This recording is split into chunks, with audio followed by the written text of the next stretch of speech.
नमस्कार दोस्तों, आप देख रहे हैं UP prime news, Uttar Pradesh की सच्ची आवाज और जनता की जुबान, जहां हर खबर मिलती है, तेज भी, सटीक भी और सबसे पहले। तो जुड़े रहिए हमारे साथ, क्योंकि खबर नहीं, सच्चाई दिखाई जाती है। और हाँ, लाइक, कमेंट, शेयर करें और सब्सक्राइब करना न भूलें, ताकि हर बड़ी खबर पहुंचे सीधे आपके मोबाइल स्क्रीन पर सबसे पहले। तो चलिए शुरू करते हैं आज 8 नवंबर 2025 की 25 बड़ी और ताज़ा खबरें उत्तर प्रदेश से।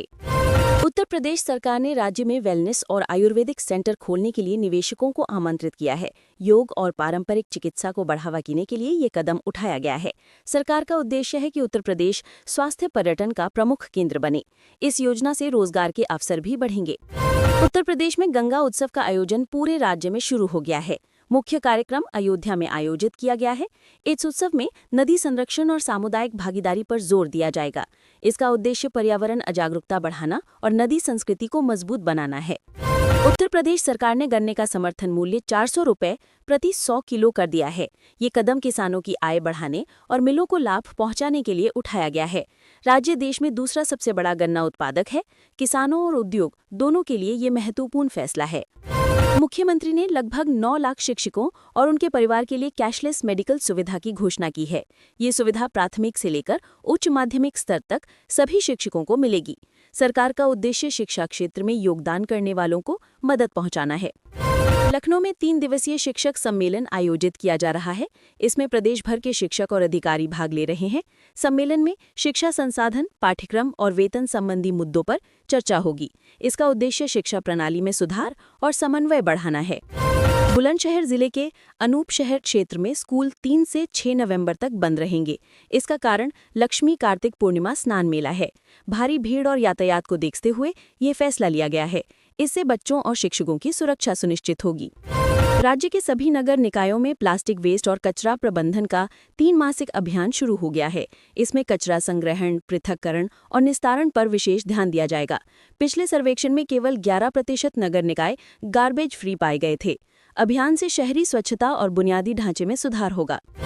उत्तर प्रदेश पुलिस ने कंप्यूटर ऑपरेटर ग्रेड ए पदों की परीक्षा आयोजित की। 22,000 से अधिक अभ्यर्थियों ने 1 से 2 नवंबर को परीक्षा दी।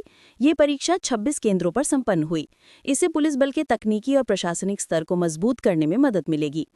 राज्य सरकार बंद पड़े मिलों और खाली भूमि पर औद्योगिक इकाइयां स्थापित कर रही है। इसमें आईटी पार्क और ऑटोमोबाइल क्लस्टर शामिल हैं। इसका उद्देश्य निवेश आकर्षित करना और रोजगार सृजन करना है। राज्य के उद्योग और आर्थिक विकास को मजबूत बनाना सरकार की प्राथमिकता है। राज्य के स्कूलों और छात्रावासों में हर रविवार श्रद्धांजलि श्रमदान आयोजित किया जाएगा। छात्रों द्वारा सैनिटेशन, बागवानी और कमरों की मरम्मत का काम किया जाएगा। इससे स्वच्छता और सहयोग की भावना बढ़ेगी। छात्रों में नैतिक और सामाजिक मूल्यों को मजबूत करने में ये मदद करेगा। उत्तर प्रदेश में सीसीटीवी और डिजिटल मॉनिटरिंग बढ़ाई जा रही है। पुलिस और नगर निकाय इसके जरिए अपराध और दुर्घटनाओं पर तेजी से नियंत्रण करेंगे।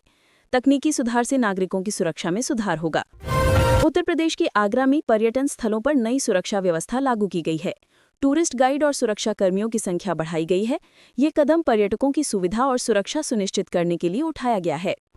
उत्तर प्रदेश में मथुरा और वृंदावन के धार्मिक स्थलों पर साफ सफाई अभियान चलाया जा रहा है। स्वच्छता और गंदगी नियंत्रण पर जोर दिया जा रहा है। स्थानीय प्रशासन ने पर्यटकों और श्रद्धालुओं को भी जागरूक किया है। लखनऊ में स्मार्ट ट्रैफिक सिस्टम को बढ़ावा दिया जा रहा है। ट्रैफिक लाइट और कैमरों के जरिए यातायात नियंत्रण बेहतर बनाया जाएगा। इससे सड़कों पर जाम कम होगा और दुर्घटनाओं में कमी आएगी। उत्तर प्रदेश के मेरठ में नए आईटी पार्क का उद्घाटन किया गया। इसमें हजारों युवाओं के लिए रोजगार सृजन की संभावना है। सरकार का उद्देश्य प्रदेश को टेक्नोलॉजी हब के रूप में विकसित करना है। प्रदेश के कानपुर में पेयजल परियोजना शुरू की गई है। इससे लाखों लोगों को स्वच्छ पानी की सुविधा मिलेगी। परियोजना से स्वास्थ्य और जीवन स्तर में सुधार की उम्मीद है। उत्तर प्रदेश के चित्रकूट जिले में किसानों के लिए नई सिंचाई योजना लागू की गई है। इस योजना से किसानों की फसल उत्पादकता बढ़ेगी। राज्य सरकार की प्राथमिकता कृषि विकास और किसानों की आय है। प्रदेश के गाजियाबाद में रोड एक्सटेंशन प्रोजेक्ट शुरू हुआ है। इससे यातायात सुगम होगा और शहर का बुनियादी ढांचा मजबूत होगा।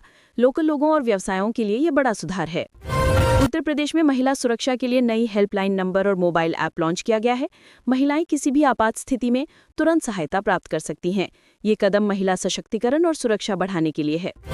राज्य के वाराणसी में संस्कृति और पर्यटन को बढ़ावा देने के लिए नई प्रदर्शनी आयोजित की गई है।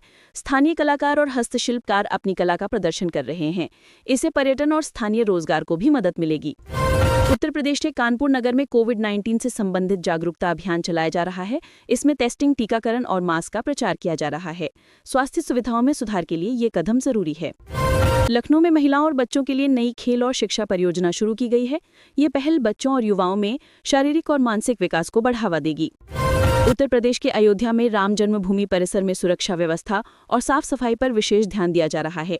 इसका उद्देश्य तीर्थयात्रियों की सुविधा और सुरक्षा सुनिश्चित करना है। राज्य सरकार ने ग्रामीण इलाकों में सौर ऊर्जा परियोजनाओं को बढ़ावा दिया है। इससे बिजली की समस्या कम होगी और पर्यावरण संरक्षण में मदद मिलेगी।